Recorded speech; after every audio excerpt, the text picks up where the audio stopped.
Hello and a warm welcome to TBC News. Our top stories. Tanzania makes positive strides to achieve SDGs by 2030. We in Tanzania has already taken off. We have taken various steps to implement the SDGs. Friendly investment environment attracts more Japanese investors. To cooperate with us and with me in promoting mutual partnership between Japan and Tanzania.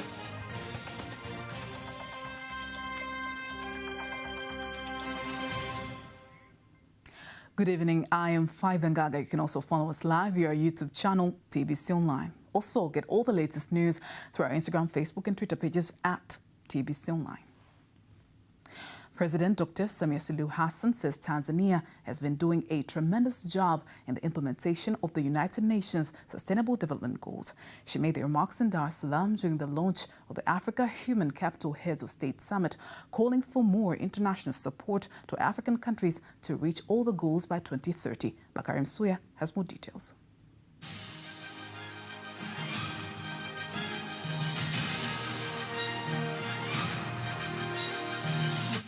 President Samia Suluhu Hassan has officially launched the African Human Capital Heads of State Summit in Dar es Salaam today, which will be held in later July this year. Following that historic moment, the Minister of Foreign Affairs and East Africa Cooperation, Dr. Stergomena Tax, commends President Samia for her bold courage and bravery in hosting the summit. To be held on the 25th to the 26th of July 2023 in Dar es Salaam, Tanzania, will be a crucial step in amplifying the human capital agenda in Africa. May I take this opportunity to thank Her Excellency Dr. Samia Suluhu Hassan, President of the United Republic of Tanzania, for her bold decision to host this very important summit. The United Nations Country Director Nathan Beleke mentions Tanzania to be among the countries in Africa to have successfully improved the enrollment of children to schools throughout the years. Again, here in Tanzania, transition from primary to lower secondary improved significantly from 67% in 2016 to 78% today. This is an important achievement.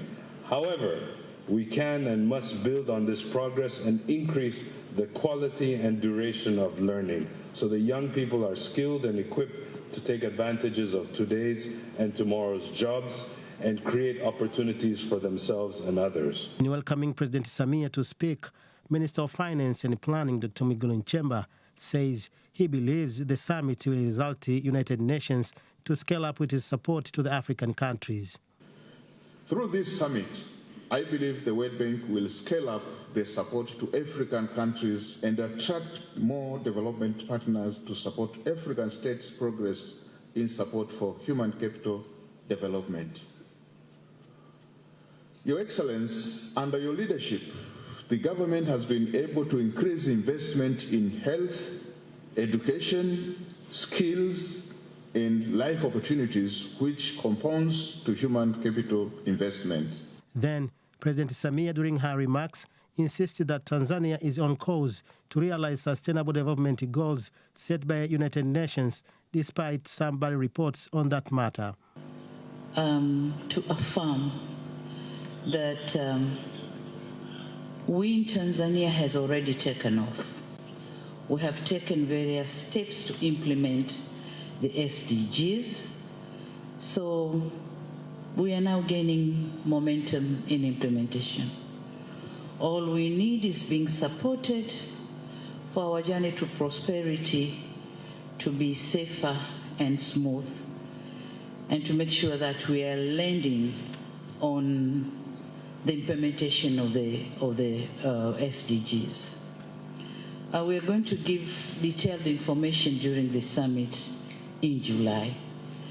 But all I have to say is in Tanzania, human capital development has been our priority goals in all our development plans.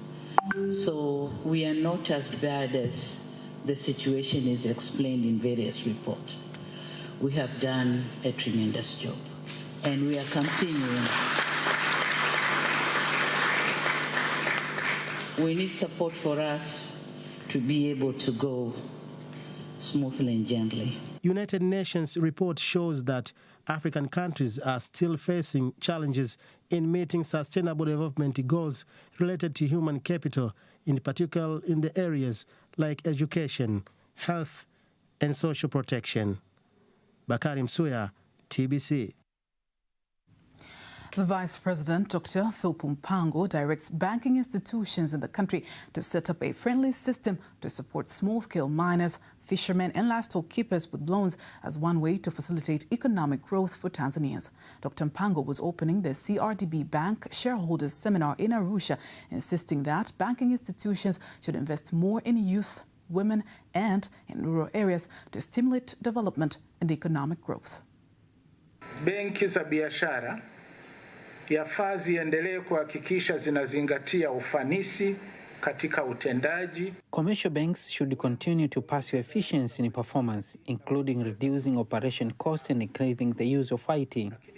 Also increase effort in reducing loans. I am asking the bank to consider the possibility of doing this for other sectors, including small-scale miners, farmers and fishermen. Na kadhalika na pia wavuvi. The bank has taken on the responsibility of providing education as a way to enable youth to explore economic opportunities, while the Arusha Regional Commissioner John Mongela thanks the bank for the support. By 12th March this year, we had a seminar known as CRDB Investment Day. This has been done in considering that we need to educate Tanzanian society. We have been doing this physical as well as digital. Kwa njia ya physical na kidijitali zaidi. CRDB Arusha ni wadau wakubwa sana.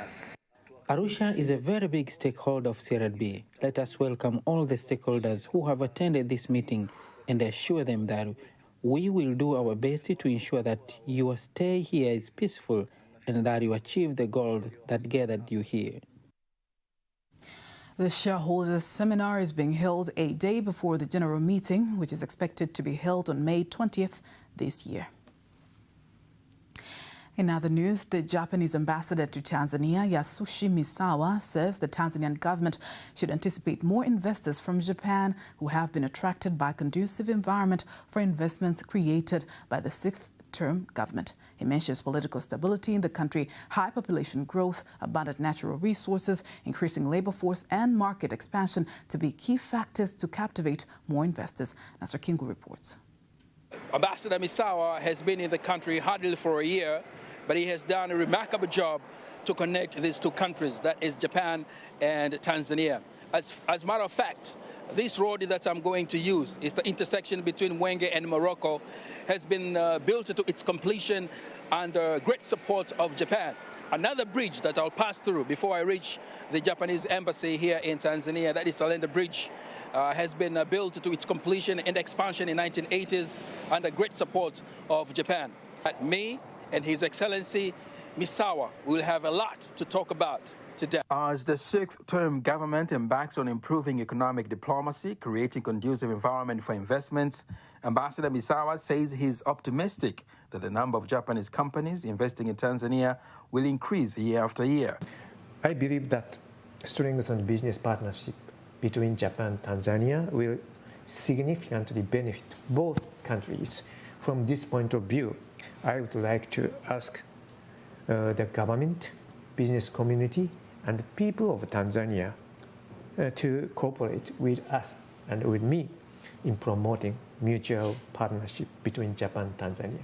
Ambassador Misawa invites Tanzanian government to take full advantage of the upcoming and one of the biggest business forums in Japan, Business Expo 2025, to be held in Osaka, Kansai. The World Expo is a great opportunity for Tanzanian business community to convey the charm of Tanzania to Japan and the rest of the world. We hope that we can work closely with the people of Tanzania to make Expo 2025 a great success. He says he's delighted with the level of bilateral relations between Tanzania and Japan, as many projects have been achieved ever since the bilateral relations were officially established in 1961. and he enjoys to be here in the country. Looking back at history, then Japan has supported many symbolic projects. Living in Tanzania here makes me very happy and feel like at home. That is amazing. To end our interview, Your Excellency, could you teach me the way you greet in Japanese and the way you say thank you in Japanese? Yes, you can say arigatou gozaimasu. Arigatou gozaimasu. Yes, Arigatou gozaimasu. どういたしまして。Nasa Kingu, TBC News. Thank you very much, Nasser Kingo, for that report. The ambassador of Norway in Tanzania, Elizabeth Jacobson, says her country is ready to continue to collaborate with the Sokoine University of Agriculture to train and produce more experts in agriculture, livestock and fishing. She was visiting all the university as well as the Eastern Arc Mountains Conservation Endowment Fund, insisting that the cooperation between Norway and Tanzania continues to deepen. Here's a report by Remy Asinti, read by Lulua Mohammed. The bilateral cooperation between Norway and Tanzania continues to deepen due to the good diplomatic relations that exist between the leaders of the two countries. The Norwegian embassy in this country continues to collaborate with the Tanzanian government in various issues, including the livestock sector, fishing, agriculture, and environmental protection. I think there is a lot of partnerships, and now I think it's not only agriculture that will be in focus, but also climate research. And we are very proud of our cooperation. The Vice-Chancellor of the Sokoine University of Agriculture, SUA, Professor Raphael Chibunda, says the university plans to get trainers from outside Tanzania who will come to train and share their experiences to the students. Our universities should not only belong to local people. Let us internationalize them so that we can not only get students from abroad, but also get lecturers to be part of our universities. The ambassador has also visited the Eastern Arc Mountains Conservation Fund. We have contributed a lot to the conservation of Eastern Branch. In the past, there was a lot of damage. But by working with the TFS, we have been able to strengthen the boundaries of our existing reserve in this forest and also ensure that there are enough patrols.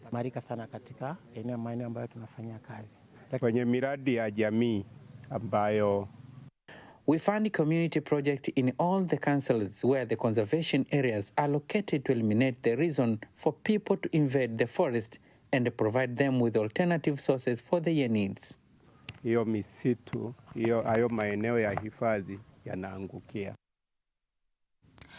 Tanzania has been selected as one of the 15 countries to join the board of African Union of Broadcasting, AUB. The Director General of the Tanzania Broadcasting Corporation, TBC, Dr. Ayub Rioba, says this election follows the history of Tanzania in liberating some of the countries in Africa. So it's an opportunity, it's a very important opportunity. And that's why I appreciate the fact that Tanzania has been considered to join the board, the executive board of AUB. It's indeed an honor to us. And on behalf of our fellow Tanzanians, I would like to thank those who made this decision. But I'm sure it's in recognition of the contribution Tanzania has made historically and even in recent years towards Africa integration and Pan-Africanism. But the other thing I wanted to say is that this year, October, we expect to hold a meeting, a summit. It's Southern Africa Broadcasting Association, SABA. But at the same time, we have invited all the heads of public media in Africa who are attending here today, and I've spoken to some of them.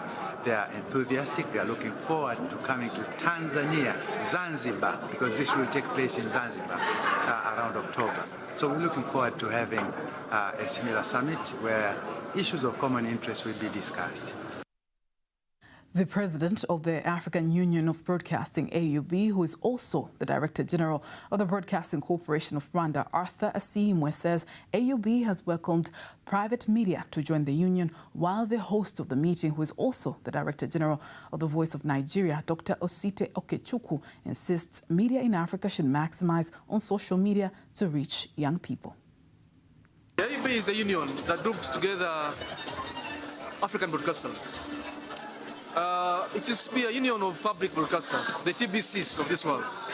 But we're also now embracing private people to come and join us, so that we become broadcasters on a continent that are able to work jointly, work together to tell the African story.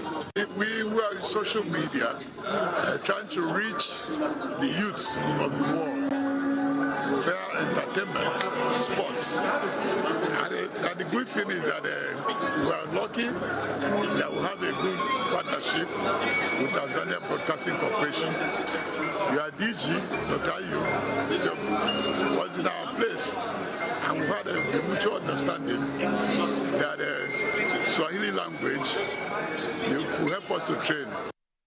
Furthermore, the head of the sports division from the Broadcasting Corporation of Kenya, Elina Sifuna Shiveka, says the media in Africa should not compete, but rather unite and help investors to find opportunities. We must understand that there is no competition in journalism.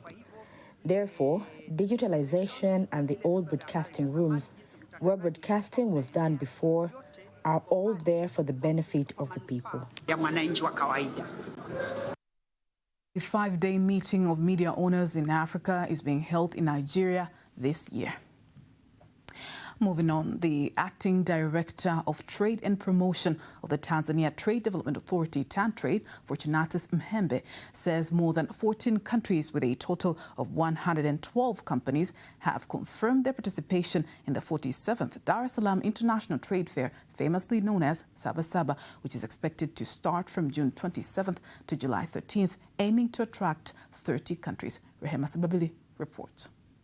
Speaking to the journalist in Dar es Salaam, the Acting Director of Trade and Promotion from TanTrade, Fortunatus Mhembe, say that in this year's exhibition there will be a village expo where various sectors will have the opportunity to integrate and create a business network.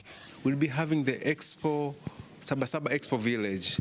In this Expo Village, there will be about 7 pavilions inside that under the same roof. We'll be having the mining pavilion, we'll be having the real estate and the construction pavilion, but also we'll be having the environment pavilion. We'll also be having youth and women pavilion, as well as the artists, sports and filmmakers pavilion. In these pavilions, they'll be just showcasing their products and services in the exhibition, but also each one will be having the private public dialogue business forums. So from the 29th to 13th of July, we'll be having like 7 business forums where the different stakeholders from these industries, they'll be staying down together, trying to talk their challenges, their opportunities here inside the country. On their part, some business representatives says they have already started providing training to the business community so that they can take advantage of the opportunity that fair will provide. For now, we are going to disseminate information to our members from district level, regional level to national level, but also we will share this information with other stakeholders which are inside the country and outside the countries. But our main role is to make sure that our business community, they come to showcase their product, because through exhibition they will have opportunity to network, to showcase their product, but also to learn more from other exhibitors outside the country. Our members are aware of this upcoming event, but also what we are going to do if a few weeks before the event, we will also conduct training to make sure that we equip them with the necessary skills, exhibition skills. So when they attend this exhibition, they know how to deal with customers, how to even to sell, how to negotiate when they get customers from within and even outside the country, then how they can negotiate with them. For us to participate in Sabasaba, it's very important because it is where we can make new customers. It is where we can brand ourselves. It is where we can meet and know other manufacturers of a product like us, what they are doing and how far they have reached. So it's a very important for us, a very important place for us to be, because it's a learning place, it's a networking place, and it's also a marketing place. More than 1,000 local companies have also confirmed their participation into the exhibition. Reporting from Dar es Salaam, Rahima Sababili, TBC News. Thank you very much, Rahima Sababili, for that report. And before we wind up our local news tonight, let us now have a look on today's exchange rates according to the Bank of Tanzania, BOT.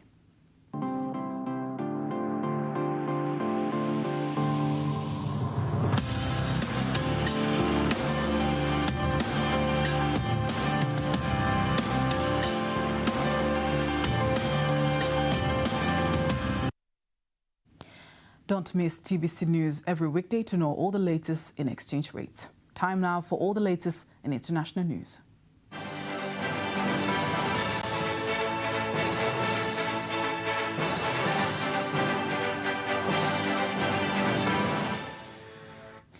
And here is international news as compiled by Dorothy Murray and read to you by Margaret Getty.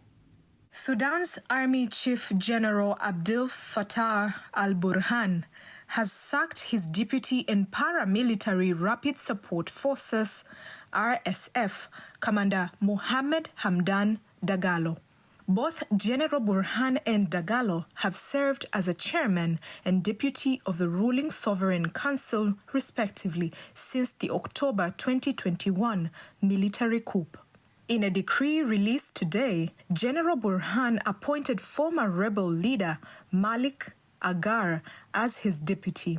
Agar is also a Sovereign Council member. The army chief had last month dissolved the RSF and designated its fighters as rebels after a power struggle erupted between the rival forces.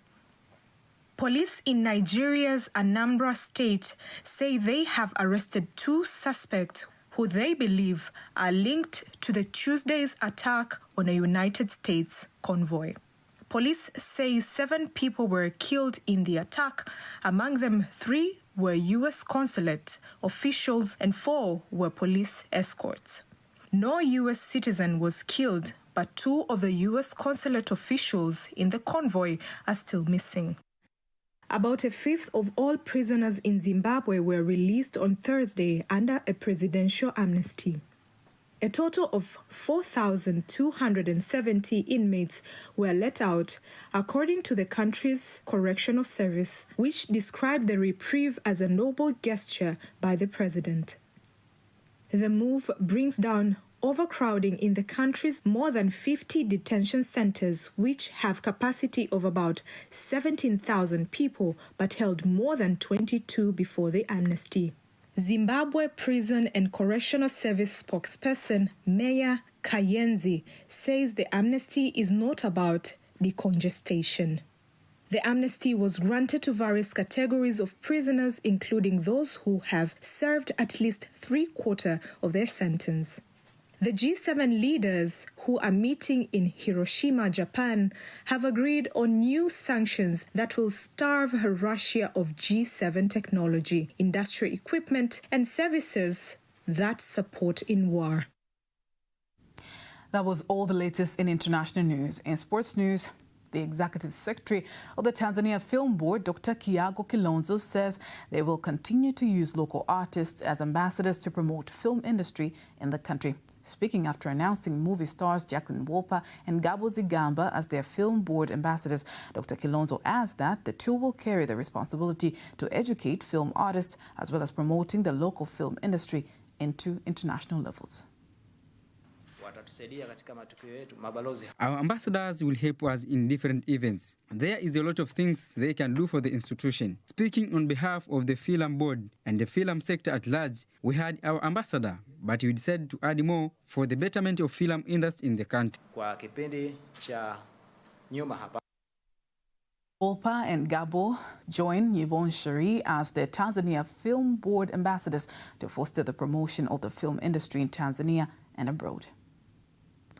In other sports news, Lugalo Golf Club chairman, retired Brigadier General Michael Luwongo, says the preparation for Lugalo Ladies Open 2023 is already complete and they are waiting for the golfers to compete for the trophy tomorrow.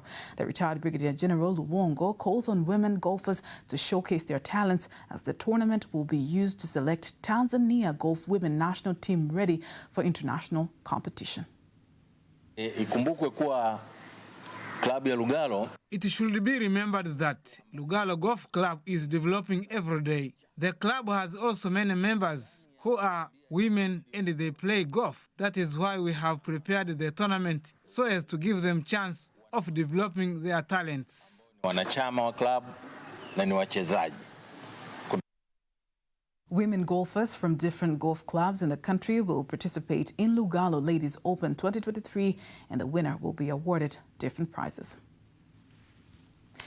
That was all the latest in sports, and before we conclude our bulletin tonight, let us have a look at the weather forecast.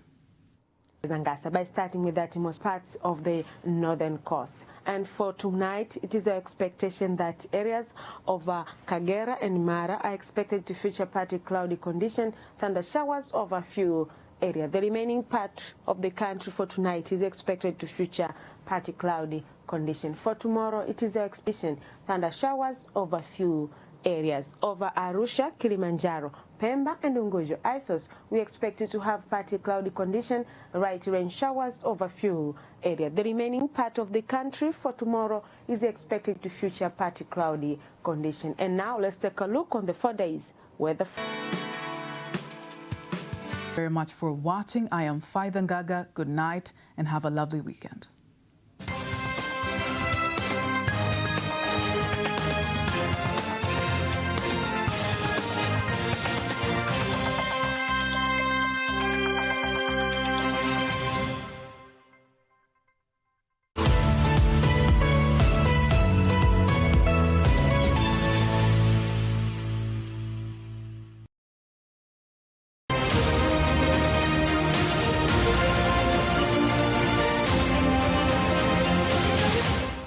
Nilipata msituko, lakini msituko wa kheri. Kwanza nilikaribia kutoamini, niko jambo hili halitokana na serikali, ningesema kuna watu wananichezea akili yangu. Basi nikafika kule, nikajifunza kukaa kirahisi. Ndivyo ilivyokuwa. Kujinyima yote ya ujana wangu. Watu hutembea usiku wakenda dansi, kwenda wapi,